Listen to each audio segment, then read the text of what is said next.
Joaquín del Río, muchísimas gracias de estar con nosotros. Joaquín es licenciado en Ciencia y Tecnología de Alimentos y en Farmacia en Valencia, muy bonita ciudad. Es director de calidad I+D y medio ambiente. También es una cosa que se podría hablar en otra conferencia, la multiplicación de tareas que tenemos los directores de calidad. Y él está en el grupo Vicky Foods, donde lleva trabajando casi 20 años. Hay también mucha lealtad hacia las empresas en el ámbito agroalimentario. Vicky Foods es una empresa... Sí, es una empresa con un volumen en el sector de pastelería y bollería, la primera en España. Es 100% familiar y más de 65 años de trayectoria, pero dejaré a Joaquín hablar de ello. Y también es miembro del Consejo Rector de AINIA, Centro Tecnológico, y presidente de la Comisión de Innovación y de Internacionalización de FEDACOBA. Muchas gracias otra vez, Joaquín. Pues nada, gracias a vosotros por invitarme. Bueno, pues ante todo, gracias a vosotros por invitarnos y a los ponentes, de los que siempre aprendo mucho en este tipo de eventos. Bien, ¿quiénes somos nosotros? Lo voy a pasar muy rápidamente, simplemente porque me interesa que veáis el perímetro de los ejemplos que os voy a comentar después. Pues el grupo Vicky Foods es un grupo que hasta hace muy poquito se conocía como Grupo Dulcesol. Nace en una pequeña panadería de pueblo en un pueblecito del sur de Valencia, en España, en Villalonga, y hasta lo que hoy se ha desarrollado, pues un holding de varias fábricas en varios países y con centros de comercialización por toda Europa, incluso parte de África. Centramos nuestra producción en España en 3 centros, uno en Gandía y Villalonga, que son dos localidades que están muy cercanas. La empresa es 100% familiar, como comentaba Bruno, y las fábricas están muy cercanas porque también toda la familia y todos los que formamos parte de la organización estamos muy implicados continuamente en las plantas de producción. En la planta de Gandía contamos con 16 líneas de producción y 800 empleados. En la planta de Villalonga fabricamos también panadería y pastelería, pero también alimentación infantil y esto después lo ampliaremos, y también cremas de cacao, cremas de relleno, etc. Platos preparados también fabricamos en una planta que tenemos en Játiva, cerca también de Gandía. Y contamos también con una planta de producción en Argelia. Esa planta la pusimos nosotros en marcha, pero incluso formando la construcción desde la primera piedra. Nos abastecemos de nuestros propios huevos y ovoproductos porque siempre hemos pensado que es una materia prima crítica para nuestros productos en cuanto a calidad y en cuanto a seguridad alimentaria también. Entonces decidimos integrar el proceso. Y contamos también con una planta que nos abastece de producción propia de films de envasado. Presencia internacional, como os comentaba antes, y bueno, de los datos económicos, simplemente decir que ya tenemos un volumen considerable. Ahora mismo rondaremos los 350 millones de euros y más de 2.600 empleados, perdón. Productos, pues como os he comentado, pan, bollería, cremas de cacao, kefir de agua, platos preparados también, plant-based también y alimentación infantil. Y sí que me gusta incidir en esto porque es uno de las gamas de productos más restrictivas, en las que más seguridad alimentaria hay que tener y en las que más cultura de seguridad alimentaria también, por lo tanto, hay que tener. Bien, cuando hablamos de seguridad alimentaria, a mí siempre me gusta decir que la seguridad alimentaria, por lo menos los profesionales, creo que tenemos que pensar así, aunque transmitamos, porque también en gran parte lo son, que los alimentos son seguros. Internamente y de fábrica para adentro siempre tenemos que pensar que la seguridad total no existe. Y trabajar con esa tensión nos hace que pensemos en riesgos, es decir, en cómo dominar el riesgo que a todos nos asola continuamente en el día a día y en la forma de identificarlo, en la forma de gestionarlo y en la forma de cómo lo comunicamos al resto de la organización, en todas las etapas del proceso hasta que el alimento llega al consumidor. ¿Cómo hacemos esto? Pues la forma tradicional de hacerlo, porque ya tenemos, quizá la cultura occidental ya tiene una tradición de varias décadas en seguridad alimentaria, la forma más inmediata es con los elementos clave que primero nos pueden incidir sobre la seguridad alimentaria del producto, pues los llamados requisitos previos de higiene y trazabilidad, que ahí contamos con los planes de control de calidad de agua, de limpieza y desinfección, formación, instalaciones, equipos, en fin. Son planes que ya conocemos todos y que constituyen los elementos básicos necesarios para pedir que un alimento sea seguro. El segundo paso sería realizar el análisis de peligros y puntos críticos de control. Ahí lo que hacemos, lo primero que hacemos es identificar las etapas que forman parte del proceso y en cada una de las etapas identificar los riesgos asociados al producto, o sea, a la etapa en cuestión. Y valorarlos, tener una ponderación en función de su gravedad y frecuencia y probabilidad. Nosotros lo que hacemos, la herramienta que usamos es un cuadro de doble entrada. Os lo he puesto en pantalla. Como podéis comprobar, dependiendo de la gravedad y probabilidad de aparición del riesgo, pues nos dan riesgos aceptables, serios o inaceptables. Y solo los serios o inaceptables son los que después pasamos por el árbol de decisiones para saber si es punto crítico o no. Sabemos que cada uno de los puntos críticos tiene un sistema de gestión distinto, etc. Bien, paso 3, pues establecer, como os comentaba antes, el sistema de gestión en función del riesgo que hemos evaluado.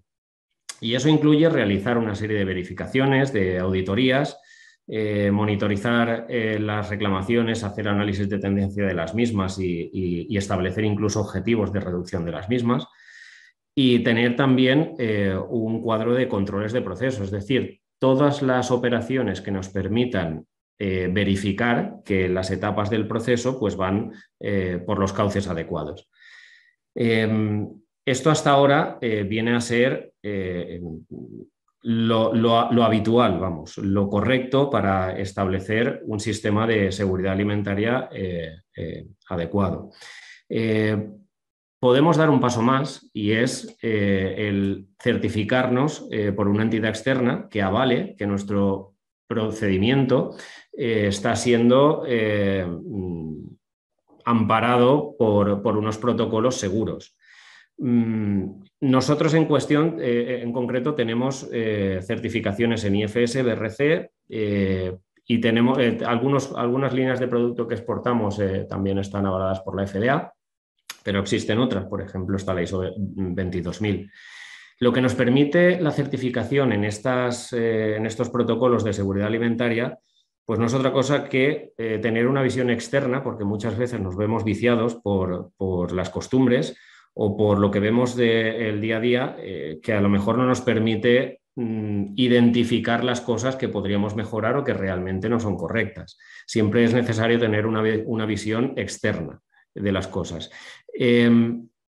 Adicionalmente a esto, normalmente este tipo de organizaciones, IFS, Beatriz nos ha hablado, por ejemplo, de cómo funciona IFS internamente, pues procuran establecer un sistema de mejora continua, una revisión continua de los cambios que serían necesarios para que el sistema sea todavía más seguro año tras año. Además, suponen una adaptación a las nuevas tecnologías, a las nuevas realidades del mundo que nos rodea. Por lo tanto, es una cuestión muy positiva que recomiendo a todo el mundo, a todas las empresas alimentarias. Pero esto, sin embargo, no es suficiente, sigue sin ser suficiente. Y esto es debido fundamentalmente a que vivimos en un entorno VUCA, volable, incierto, ambiguo y complejo. Os hablaba antes de que estábamos fabricando productos de alimentación infantil. Una de las cosas más restrictivas en los productos de alimentación infantil son los pesticidas, por ejemplo.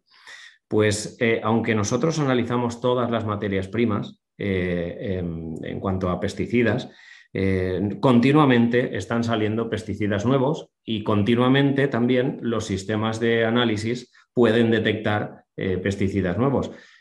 Significa eso que aunque analizamos una batería de más de 500 sustancias distintas, pues tenemos que ser siempre muy precavidos y tener un sistema de mejora continua que tengamos que reevaluar y que esté adaptado a la realidad en cada momento. Esto significa que cada persona, el responsable de compras, por ejemplo, que tiene que comprar las materias primas para esta gama de productos, las frutas, por ejemplo, las verduras, pues tiene que estar muy pendiente de si el proveedor realmente está adaptado a las necesidades que tenemos, si la fruta procede de un país, por ejemplo, del que no hemos tenido notificaciones de detección de pesticidas, etcétera.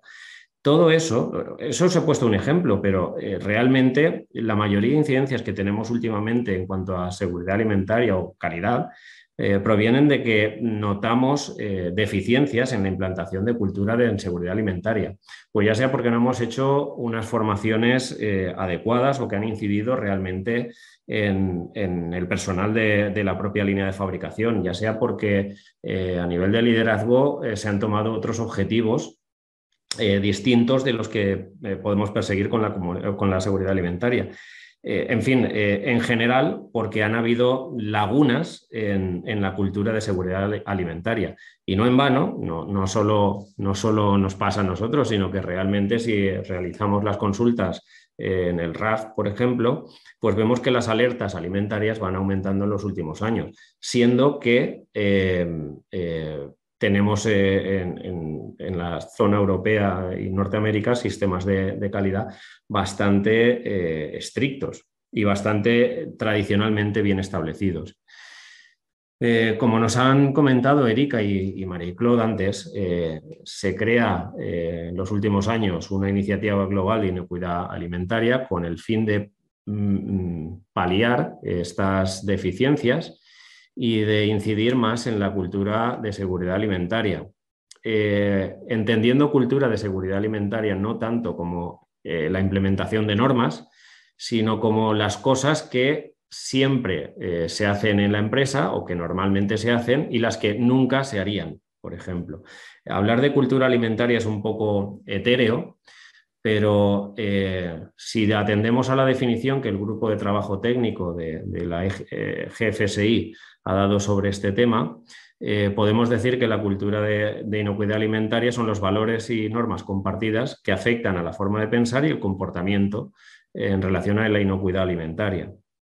Es decir, qué cosas, qué criterios tenemos y que compartimos todos los que trabajamos, cada uno en su área de responsabilidad en la empresa, en relación a la inocuidad alimentaria, a la seguridad alimentaria.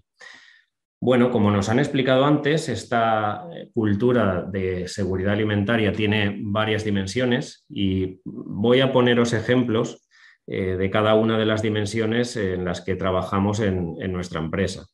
Habíamos hablado de visión y misión, de personas, de consistencia del sistema, de adaptabilidad y de conciencia. ¿Vale? Si empezamos con visión y misión, podemos definir si existe un organigrama o una identificación de valores.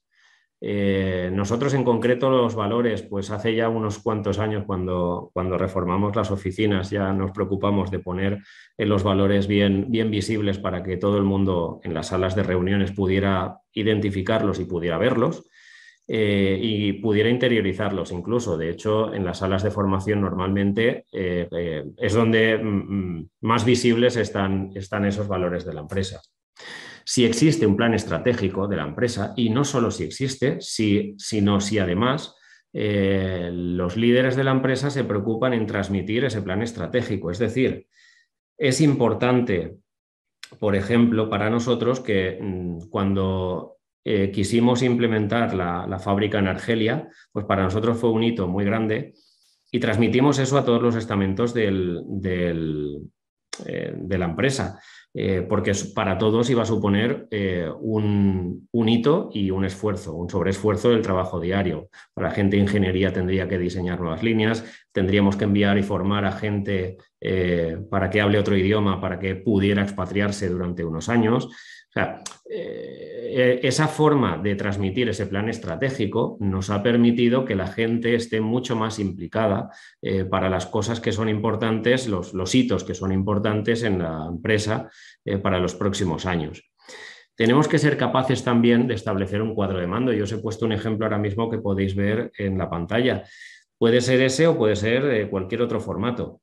Y ya os digo que ese cuadro de mando debe ser visible y cada uno a un nivel de responsabilidad, pues en el comité de dirección trabajamos unos datos que a lo mejor no todos ellos se transmiten a todos los estamentos, pero sí gran parte de los mismos y sobre todo la información relevante que tiene que manejar cada uno. También muy importante en la visión y misión, cómo los líderes transmiten los mensajes, si existen canales de comunicación con el personal de la compañía. Para nosotros esto ha sido clave siempre. De hecho, es una compañía familiar en las que, pues bueno, no puedes hablar mal de nadie porque la verdad que somos familia unos de otros o muy conocidos. Y eso se traslada también incluso a nivel de canal de comunicación. Tenemos varios sistemas que nos permiten que la comunicación sea fluida, desde las incidencias de línea, un sistema informático en el que cualquiera en las líneas de producción puede transmitir una queja o una necesidad, como también una red interna que tenemos en uso y que incluso empleamos para crear grupos de trabajo en la empresa para que la comunicación sea más fluida y se tomen decisiones a todos los estamentos. Otra forma en la que transmitimos los resultados y estos hitos que os comentaba del plan estratégico son las asambleas anuales. Esta es, por ejemplo, la portada de la próxima que vamos a hacer durante los próximos días.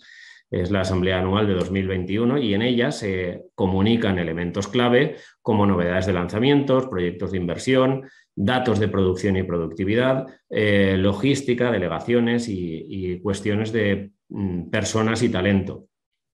También transmitimos ahí pues, cuestiones como hemos alcanzado este cliente que tiene estos requisitos que además son especiales y por lo tanto tenemos que prestar especial atención a las necesidades porque para nosotros es muy importante. De alguna forma, lo que os hablaba antes de la implicación del personal siempre es imprescindible, sobre todo cuando el esfuerzo debe ser mayor. Atendiendo a la dimensión de las personas, pues tendremos varias también estrategias. En cuanto a los actores, tenemos que identificar cuáles son los actores clave, es decir, tenemos nuestros proveedores bien homologados, nuestros clientes bien identificados en cuanto a necesidades y requerimientos y estamos trabajando continuamente para evaluar tanto a unos como tanto a las necesidades de unos como los requisitos de los otros. Pues bueno, para eso estamos constituyendo varios grupos de trabajo que son también multidisciplinares, tanto en las líneas de producción como a nivel a nivel de grupos de trabajo de comerciales. Los comerciales también nos transmiten incluso si estamos cumpliendo las necesidades del cliente o tenemos que mejorar en algún sentido, aparte de las reclamaciones que también nos pueden enviar. Si tenemos un plan de comunicación interno, ya os he hablado antes de la herramienta Yammer que os enseñaré en las próximas diapositivas, pero no solo es el hecho de tener una herramienta, sino si existe de forma planificada cuáles son los canales más adecuados para cada cosa. Es decir, pues por ejemplo, por poner un ejemplo más drástico, si cuando tenemos una crisis sabemos bien cómo tenemos que lidiarla y existe un protocolo para gestionarla. Ese quizás sería el ejemplo pues más urgente o más típico, pero existen muchos otros, pues por ejemplo, como la de gestión de reclamaciones o la de gestión de cuestiones de clientes, que también trabajamos de formas rutinarias. También si tenemos en el aspecto de personas, si tenemos un plan de formación establecido, cuántas formaciones damos y en qué campos a cada uno de los sectores de producción y de los distintos órganos de gobierno. Y si tenemos un plan de incentivos determinado, esto, aunque parezca más trivial, no lo es tanto, puesto que si la empresa, como es en nuestro caso, tiene unos incentivos, o sea, tiene un plan de incentivos, dependiendo de qué criterios se establezcan para retribuir esos incentivos, pues la gente puede estar más preocupada de una cosa que de otra. Si orientáramos todos los incentivos a productividad, pues, por ejemplo, la gente estaría muy concienciada en productividad, pero a lo mejor menos en seguridad alimentaria. Entonces, en nuestro caso, hemos ligado los incentivos a ambas cosas. Es una cuestión de criterios mixtos. Comentaba antes sobre cómo funciona la herramienta de trabajo Yammer. Es una herramienta digital más, existen muchísimas otras y bueno, todas seguramente sean válidas, lo que importa es el uso que le des. En nuestro caso, lo que estáis viendo es un pantallazo del grupo de calidad de producto de una de las dos fábricas, en las que se cuelgan las actas de reunión y en las que cualquiera de los integrantes puede participar, colgar documentación, colgar imágenes o interaccionar incluso con gente de fuera. Bien, en cuanto a la dimensión de consistencia, hablamos de responsabilidad, de cómo evaluamos los canales de responsabilidad. Tenemos las responsabilidades bien definidas en cada uno de los elementos clave que pueden tomar decisiones a lo largo de la cadena de valor. Esa es una de las funciones clave del Departamento de Recursos Humanos, pero también trasciende al resto de departamentos. Nosotros nos preocupamos mucho de definir las responsabilidades y competencias que puede tener cada persona en su puesto de trabajo, sobre todo porque lo que queremos es que cada uno de ellos pueda tomar decisiones dentro de su ámbito de responsabilidad. ¿Cómo medimos ese desempeño? Es el desempeño de que cada una de las personas y pueda tomar decisiones en su perfil de puesto. Pues les hacemos evaluaciones del perfil de puesto. Esas evaluaciones pueden ser de forma continua, por el desempeño que realizan, por una serie de indicadores, pues si hay incidencias en línea, si hay un porcentaje de producto no conforme determinado, etcétera. Pero también pueden ser por una encuesta que se puede hacer con el responsable, el responsable directo de la persona. Y por último, si existe un sistema documental que refrende todo este sistema que os he comentado. Os he puesto un pantallazo del perfil del Departamento de Calidad, que está definido en cuanto a misión y finalidad del puesto, pero existe un perfil similar para cada uno de los puestos que veis ahí en cuadritos. O sea, este mismo cuadro es general, pero luego existe uno específico de cada uno de los puestos de trabajo. Y aquí lo que hacemos es detallar las funciones, las responsabilidades, incluso con qué otras entidades se relaciona o personas se relaciona este perfil de puesto, las áreas de resultado clave y el perfil competencial, qué es necesario que tenga esta persona o este grupo de personas para desempeñar su acción normal, lo que se espera de ellos. La adaptabilidad es otra dimensión de la cultura de seguridad alimentaria y básicamente lo que hacemos aquí es el seguimiento de los indicadores en el cuadro de mando. Ahora os enseñaré también un pantallazo de uno de los pantallazos de cómo lo hacemos. Y otra cosa que también es fundamental en cuestiones de adaptabilidad es si estamos pendientes de las tendencias y cómo evaluamos las gestiones de crisis, por ejemplo, o de problemas que hemos tenido. Si tenemos una oportunidad de mejora cada vez que hemos gestionado una crisis en cuanto a resultado e incluso en cuanto a tiempo. Realizamos un examen después de cada crisis para evaluar justamente estos parámetros. Esto es lo que os comentaba, es un pantallazo de cómo estamos transmitiendo a las líneas de producción los resultados incluso de las auditorías internas. Esto lo que nos permite es que ellos mismos se evalúen, lo que veis son 4 líneas distintas, ellos se evalúen frente a la última auditoría, incluso frente a otras líneas de producción, con lo cual lo que fomentamos un poco es una competencia sana entre ellas. Les transmitimos también si está en rojo o verde en función de unos criterios que hemos tenido de ponderación de los resultados de las auditorías. Después hay un desplegable en los que puedes detallar, o sea, ir al detalle en cada una de las preguntas que se han contestado. Concienciación de peligros y riesgos es otra de las dimensiones de la cultura de seguridad alimentaria. Existen programas de capacitación y existe un plan de carrera profesional. Realmente una persona va a permanecer muchos años en la empresa si comparte los valores de cultura de la misma. Es decir, solo va a estar a gusto cuando los valores son compartidos con el resto y cuando realmente desempeña una función parecida a lo que se está pidiendo continuamente en su descripción de puesto. Para esto también contamos con herramientas de test personales o de auditorías. Estos son herramientas útiles para evaluar la cultura empresarial. Os hago un pantallazo también de un cuestionario que hacemos de forma rutinaria sobre la cultura de seguridad alimentaria. En ella se hacen preguntas en los distintos ámbitos que os comento. En cuanto al liderazgo, la visión, si las personas que realmente toman decisiones clave están implicadas en la seguridad alimentaria, sobre la definición del puesto de trabajo, si las personas tienen definido el puesto de trabajo o no, etcétera.